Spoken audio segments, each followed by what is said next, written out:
Mystery House.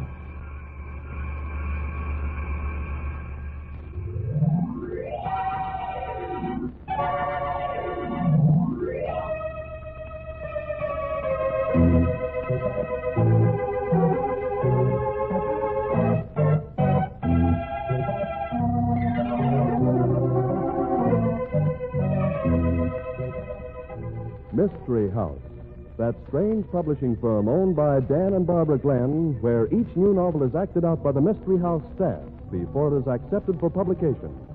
Mystery House.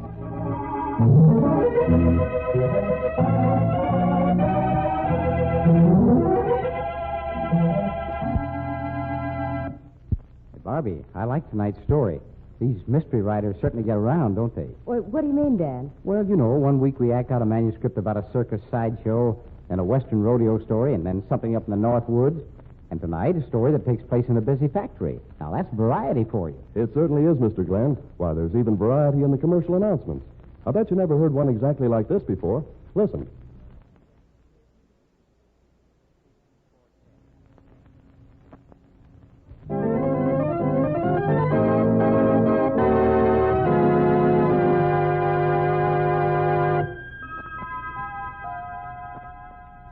Okay, places, everybody.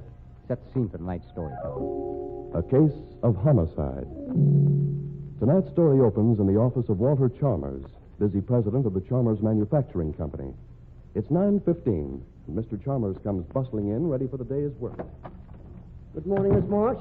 Well, what the devil's that packing case doing in the middle of my private office? I don't know, Mr. Chalmers. Don't know. I pay you You to... pay me to be your private secretary, Mr. Chalmers.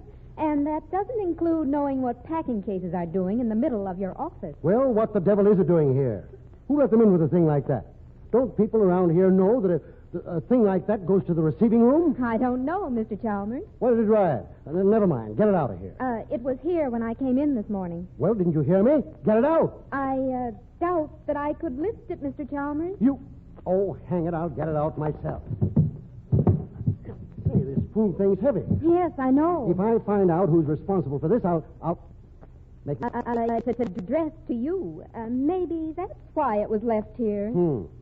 Walter Chalmers, President Chalmers Manufacturing Company, room 404, Chalmers Building. This is room 404. You think I don't know my own office number?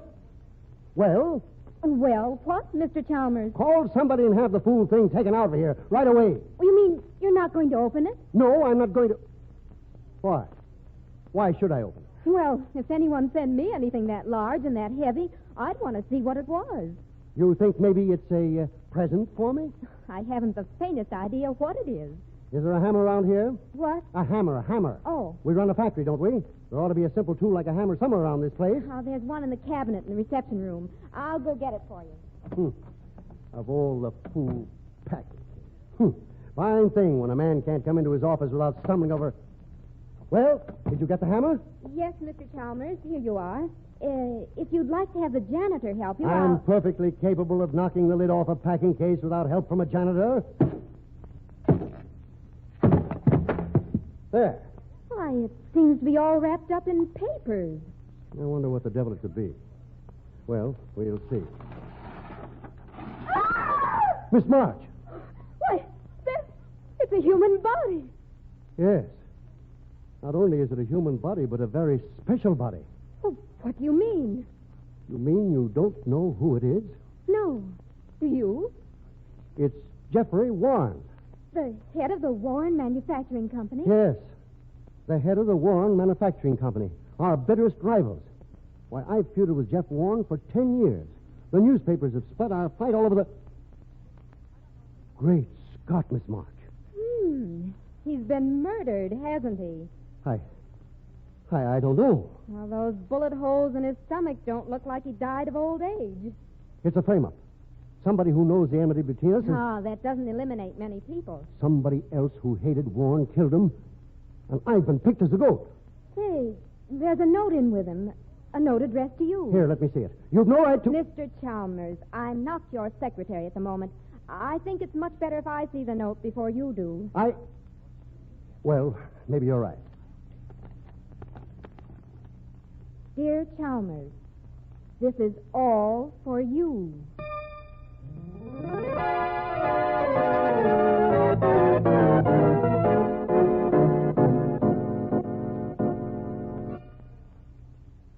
Okay, Miss March, sit down. There's a hat rack in the outer office, Detective Craig.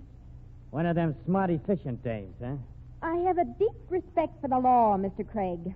But if there's one part of it I don't like, it's the gum-chewing, hat-on-his-head type of detective one sees in the movies. I'm not a movie cop, sister. Then I'd suggest that you refrain from acting like one. Say, listen, you... Okay, sister, skip it. Your trick almost worked. What trick? Trying to put me on the defense. I've checked your record, sister. Well, You worked for Jeff Warren before you come here. that isn't much of a secret. If you're going to come up with revelations like And that... you quit working for Warren to come here. Why? A matter of economics. $60 a week is 15 better than 45. 45, 60. Yeah. But you're sure you quit Warren, huh? Well, what do you mean? I mean, you're sure you wasn't still drawing dough from Warren for tipping him off what was going on in Chalmers' place?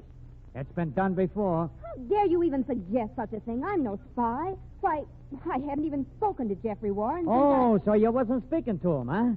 Had a fight with him, did you? No, I didn't have any fight with him. It was just, well, he seemed to think it was unreasonable and unfair for me to leave. I didn't think so. If anyone was mad, it was Mr. Warren. Oh, he threatened you, huh? Oh, you're impossible. No, he didn't threaten me. You kind of got yourself tripped up, baby. Why? You told Chalmers you didn't know who was in that packing case. Well, didn't you? Well, yes. I was afraid that if Mr. Chalmers knew I'd ever worked for the Warren organization, he'd fire me. You mean you got on here without Chalmers knowing you were his enemy's secretary? Yes, of course, that's what I mean. Why, Mrs. Warren, were you... Hello, Rosalie. Just been viewing the remains. Just a minute. I don't know who This is Mrs. Warren. Betty, this is Detective Craig. How nice. Any clues, Detective? Listen, Mrs. Warren. You act awful cool for a woman whose husband's just been murdered. Do I? You tell him, Rosalie. Mrs. Warren and her husband hadn't lived together for some time, Mr. Craig. Oh. Betty wanted a divorce, and Mr. Warren wouldn't give it to her. Is that so? You know anything about packing cases, Mrs. Warren? What are you driving at? That you got a first-class motive for killing the guy. You're quite mistaken, officer. He provided for me very handsomely. I had no complaints on that score. But you wanted a divorce. What of it? Well, the way things turned out, you get the same results as a divorce without the publicity and with more money. I wouldn't work on that theory if I were you, Mr. Craig. No? No, because you'll find I had nothing to do with it. You got any suggestions? A few. Mr. Chalmers, for one. Oh, sure. He'd be apt to murder a guy and then ship the body to himself at his office, wouldn't he? Chalmers had more motive to murder Jeff than any other person alive. But if you'd like another suspect, I can help you out there, too. Yeah? How? Among my late husband's friends, you'll find one who was working for both him and Chalmers. You mean this March dame? Oh, no, I don't mean Rosalie. Her opinion of Jeffrey's no higher than mine. I mean the night watchman at this plant. Whoever got that packing case into Chalmers' office had to get it past him. You mean old Duncan? But Betty, well, he's the most harmless old thing in the world. As harmless as a boa constrictor. If you think he's so harmless, just ask him a few questions. That ain't a bad idea, Mrs. Warren.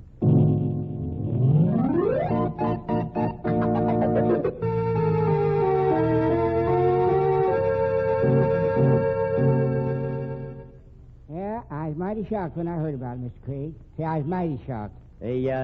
Mrs. Warren, she says you were a friend of her husband. Yeah, I always liked Jeff Warren. Mighty fine. Say, mighty fine. Good thing I didn't know that, Duncan. Oh, never interfered with my work, none, did it? I say it never interfered with my work. I'm not so sure of that. She said you were working for Warren, too, while you were taking money from me. Yeah, well, work days for him, nights for you. Didn't interfere, though, none. What kind of work were you doing days for Warren? What, I don't know as I ought to say. Not with her here. See, I don't know as I ought to. You better. Well, of course, if you put it that way, I was watching her. You were what? Watching Mrs. Warren. Old Jeff had an idea that she was plotting to kill him to get his money. I say, she's plotting to kill him. That's a lie. You were tipping him off to everything Chalmers did. Mm-hmm. Kind of hard working as a night watchman. Didn't know myself what Chalmers was doing. I say, I didn't know myself. Look here. You're on the spot, fella. That packing case had to come by you to get up here. Unless it come in the daytime. Yeah, I can see anybody lugging it in here in the daytime. You better start talking, mister. Okay, what about? Well, I'll tell you anything I can. I aim to oblige. I always aim to oblige. Yeah. You can oblige me by telling me just one thing. Who brought that packing case in here? Couldn't tell you. I suppose you didn't see a thing, huh? Not a thing. You're lying. Or else you brought it in yourself. Oh, now, that's kind of strong accusing, mister. I ain't lying. I didn't see anybody bring it in. Now, listen, it had to get past you. And if you were on the job, you had to see it. Now, you take your choice. Either you tell who you saw lug that thing in here, or admit that you did it yourself. Well, I don't like the choice you're giving me, mister. Looks to me like there's been some trickery. Some skullduggery. I say skullduggery. Certainly has been some skullduggery. Duggery, yeah. Put that man under arrest, Craig. Well, I wouldn't be too fast about that if I was you, Mr. Chalmers. You might live to regret it. Why, you old go... Just a minute. Let's take a look at that packing case again. Listen, I said there wasn't anybody to go into your office. I got it locked, and it's going to stay that way. But I have an idea. If that case is from our stockroom, we can trace it. If Duncan stole it... Say, maybe you got something there at that. Come on. I won't forget about you trying to put me on the spot, Mrs. Warren. I didn't. Yes, you did, too. With what I know about you, I can make you trouble. See, I can make you trouble. Listen, if you're in trouble, it's your own fault. You nosy old goat spying on me. Where's the key to my office, Craig? If it isn't asking too much, I'll unlock the door. I'll unlock it, Mr. Chalmers.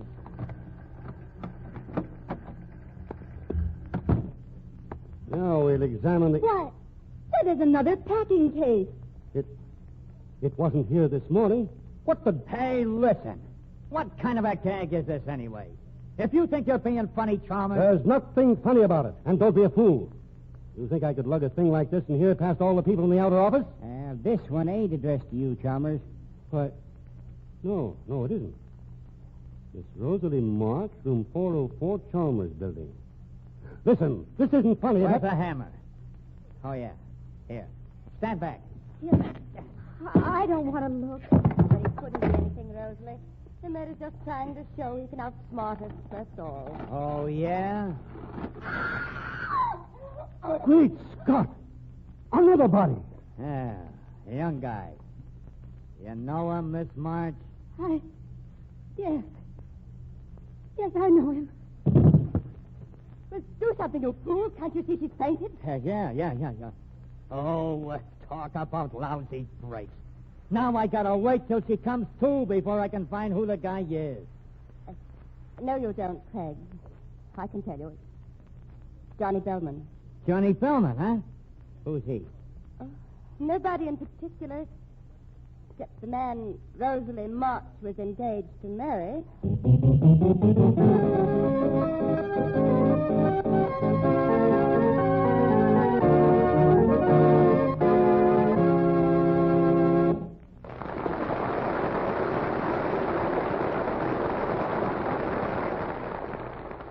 Who killed Johnny Bellman and Jeffrey Warren? And how did the bodies, complete with their packing cases, get into Walter Chalmers' office? We'll find out in the second act of The Case of Homicide. Meanwhile, here's a brief message from our sponsor.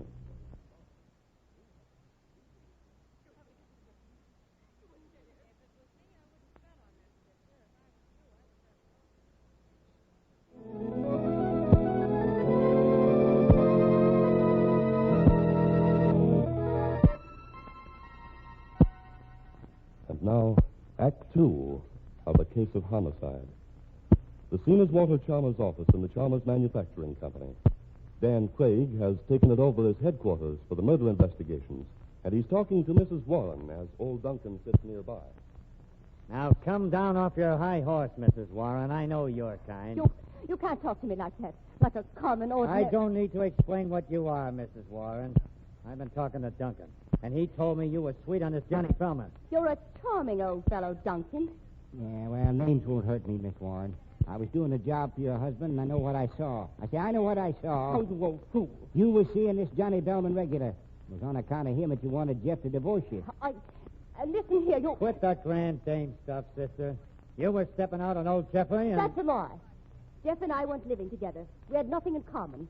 I asked him for a divorce. Which he wouldn't give you. All right, which he wouldn't give me.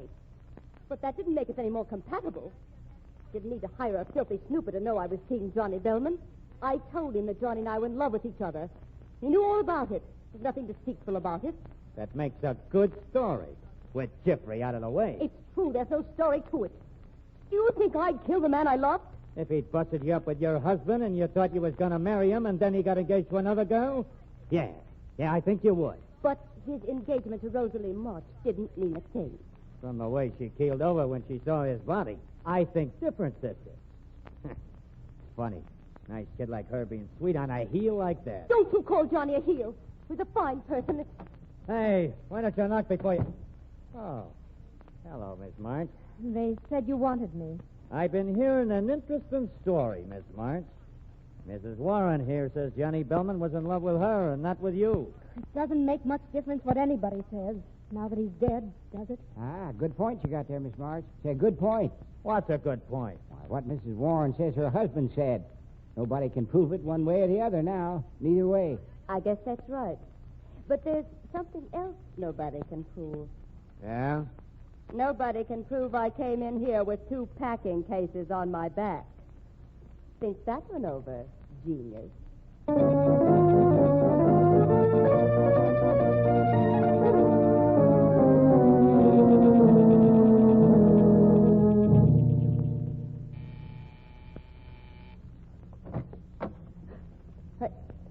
Duncan, what are you doing here? I just thought you might like to talk to me, Mrs. Warren. I've nothing to say to you. Mm-hmm. Suppose, though, that I was to get a flash of memory. What are you talking about? Suppose I was to remember that I saw you taking a big box into Mr. Chalmers' office saying you had a present for Rosalie March and wanted to surprise her. Why, you wouldn't dare. Look, Miss Warren, I've had tough luck all my life. Here I am getting along in years and no nest egg. Say, no nest egg. I got a right to something, ain't I? You get out of here before I throw you out. You and me, we got to get along with each other, the way I look at it. I'll show you how we're going to get along. Put down that gun now, Miss Warren. You could have an accident with it. You just bet I could have an accident. And I'm going to have one if you don't clear out of here. No. You couldn't get away with it. Oh, yes, I could. I could say that you came here threatening me, trying to blackmail me. And when I refused to stand for it, you got mad. Yes, you was too smart for Jeffrey Warren, always. I can see that now. You outsmarted him at every turn, didn't you? Get out of here. I'd put down that gun if I was you, Miss Warren. I didn't come here to be bluffed. See, I didn't come here to be bluffed. Give it here. No. No, you got away from me. You... I'm warning you, you won't. Stand back or I'll shoot. Yeah. Are you hurt? No, I'm sound as a dollar. But you're hurt. I say you're hurt. After you firing that gun, there's going to be quite a stir. And I got you right where I want you. You deliberately tricked me into getting that revolver. If I was you, I'd make a deal fast, Mrs. Warren, before the folks who heard that shot get here. You killed Jeff and Johnny Bellman. You did it. You killed them in order to blackmail me. You had to kill Jeff so I'd have money. And then you had to kill Johnny so there'd be nobody to protect me. I didn't have to kill anybody.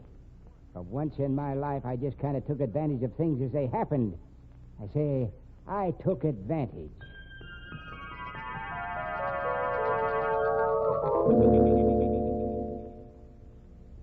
I hope you'll get this over in a hurry, Craig. The chips are down this time, Mrs. Warren. This is going to be it. You're all going to be here, and nobody's going to leave till I get the killer. Did it ever occur to you that it might be 2 killers? Yeah, it occurred to me, and I threw it away. These deals are too much alike. Well, for heaven's sake, hurry up and get it finished. There's 3 days' correspondence piled up. Look, Mr. Chalmers, I'm doing the best I can. Ain't very good. What's that, Duncan? I say your best ain't very good. No? No. Maybe you'll think differently before I'm through, Duncan. I'm going at this thing scientific. I'll bet that's just wonderful. If I want any comments, Miss March, I'll ask for them. Oh, I forgot. The majesty of the law. Pardon me. Look, you...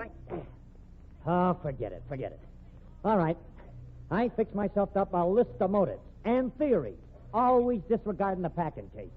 They're a little on the important side, though, aren't they? I said... Oh, never mind. We've been assuming that Mrs. Warren had a motive for killing Johnny Bellman because he got himself engaged to you and she was in love with him. There wasn't ever any doubt about her having a motive to kill Jeffrey Warren. I can't believe Mrs. Warren could get those packing cases into my office. It seems... I said we're disregarding those for a while. The little packing cases that weren't there. Now listen, you, that theory about March stands up pretty good. But we're overlooking something. Yes? What? How do we know which came first in Bellman's life? Mrs. Warren or Rosalie March? I don't get it. Suppose Bellman was engaged to Rosalie before he fell for Mrs. Warren. That'd kind of change the motives around a little, wouldn't it? Well, what do you mean by that? I mean that you might have been sore at Bellman because he was giving you the go-by after promising to marry you. But that's not true. It could be. How about it, Mrs. Warren? Johnny didn't care about Rosalie March, really. He was using her to keep Jeffrey from having any grounds for divorce from me. Johnny could always say he was engaged to Rosalie. That's a lie, and you know it.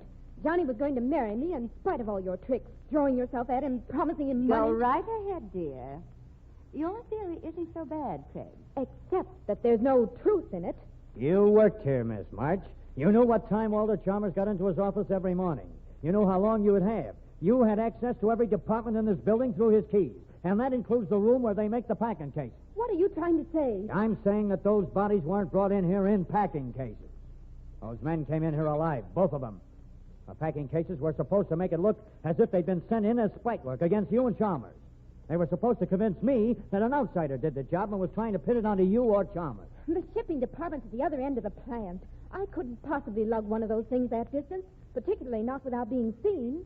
And besides, well, you couldn't possibly give me a motive for killing Jeffrey Warren. Oh, no? Why not? Why, don't you see? His death freed the worst rival I had. It made it possible for Betty Warren to marry Johnny. Guess that'll hold you, Craig. You keep out of this. I don't think I will. I don't think I will. What is a packing case made of? Say, what's it made of? Why, boards, of course.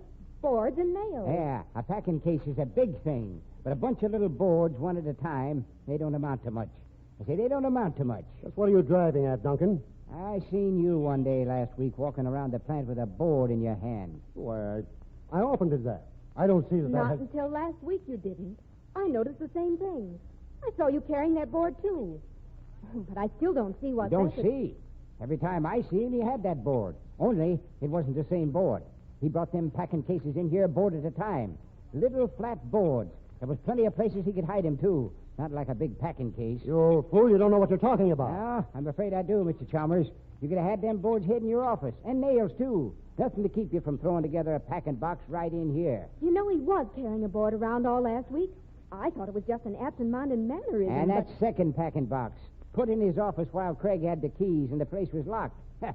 He's got more than one set of keys, of course. But he couldn't have shot the guy without our hearing it. With soft pine and sharp nails and a towel wrapped around the hammer, working on this thick rug, he might be able to build a packing case. But he couldn't have shot Bellman. Bellman and Mr. Warren was probably shot at the same time. He hid Bellman's body in the clothes closet, along with the boards for Bellman's packing case. In the excitement of finding one body, nobody was looking for another. I think I'll check the shipping room and see if Chalmers had a yen for lumber last week. No. All right, I built the packing cases. I thought I'd be the last person in the world to be suspected, with the bodies apparently delivered to me. You see, the logical thought would be that no murderer would ever send the bodies to himself. He would try to get rid of them. I guess we got reasons for your killing Warren, all right. But I don't get the angle on Johnny Bellman. I wanted to confuse the issue. And he was really the perfect victim. His connections with Miss March and you and Duncan. And I didn't feel bad about killing him because he'd have been murdered sometime anyway. He had it coming. For that matter, so did Warren. And now, if you'll excuse me... Hey, come back here. Come back, or I'll shoot. He's starting to run. Halt! All right. Oh, you killed him. Yeah. Well, he asked for it, didn't he? Maybe it's better this way. I say, maybe it's better this way. Oh, you old reprobate. Either you give me back my money or I'll have you arrested for blackmail. Huh? What's this, anyway? Nothing. Nothing at all. Say nothing at all. I just, well, I tried a little experiment, and it didn't work. Now, you got no cause to be suspicious of me. I solved the case for you, didn't I? I solved the case, didn't I? Oh, sure. Looks like I lost money by doing it, too.